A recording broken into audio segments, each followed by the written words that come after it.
Friends of Akaroa Museum hat on, and I see you've been joined by Nigel Harrison, Hi. Community Board Member. and also the Chair for the Museum Advisory Group in support of this submission. Thank you.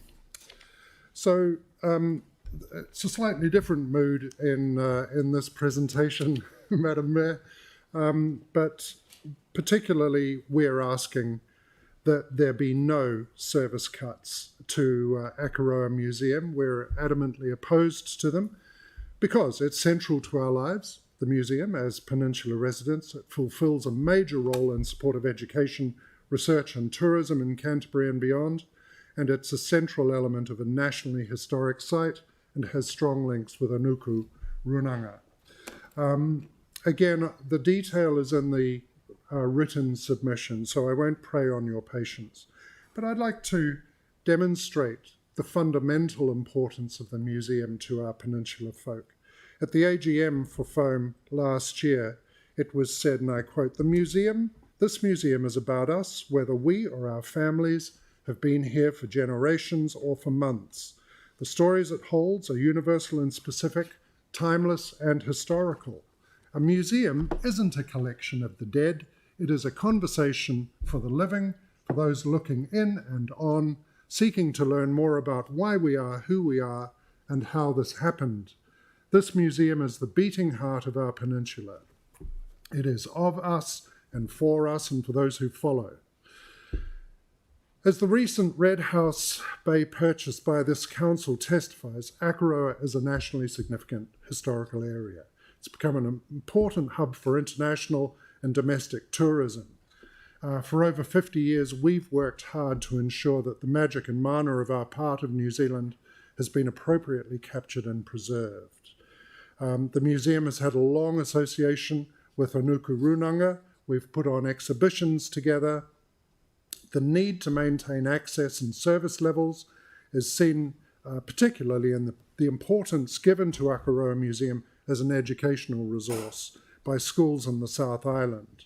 In the months up to from February to May 2021, actual and planned school visits total 22 different schools, including 559 students from Christchurch, Canterbury and Otago. Here's some school feedback. The Akaroa Museum is an essential facility for anyone studying the history of Canterbury. It is a valuable collection of archival material which museum educators guide our students through every year. This year they accommodated 60 of our Year 13s, and I know many other schools visited them. Students have said things like, they've focused on the fact that the museum has sources unavailable elsewhere. To quote, "The Akaroa Museum provided me with sources that I wouldn't have been able to access on the internet." We get a deeper understanding from all the museum archives. Our point is, cuts to service levels will inhibit this crucial educational resource. I'd also like to ask about the proportionality of proposed budget cuts. The activity management plan for the art gallery is proposing a 10% cut in activity costs for the museum over the next few years, and a 12.5% cut in staff and contract personnel costs through to 2029. FOAM therefore has a question for the Council for which we'd like a direct answer. Are the size of cuts proposed to Akaroa Museum's activity, staff and contract costs the same as those being proposed elsewhere, for example to the art gallery and other services? We're also concerned at language within the activity management plan that gives hints how service cuts may be made in the coming years, including, and I quote, "where there are potential reductions in levels of service for lower priority sites." We seek assurance from you by your answer to this direct question. Is Akaroa Museum considered by the Council to be a lower priority site? And if so, why?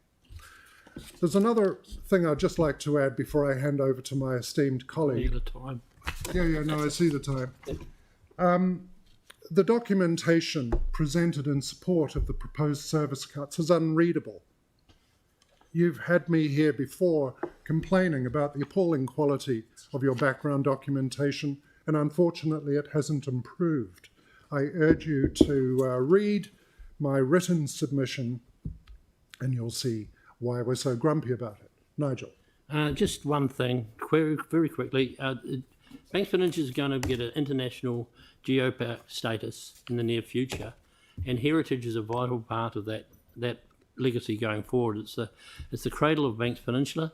Heritage tourism is something that we should be focusing on, and also educational tourism. Thank you. Thank you very much. Much appreciated. Thank you both. Thank you.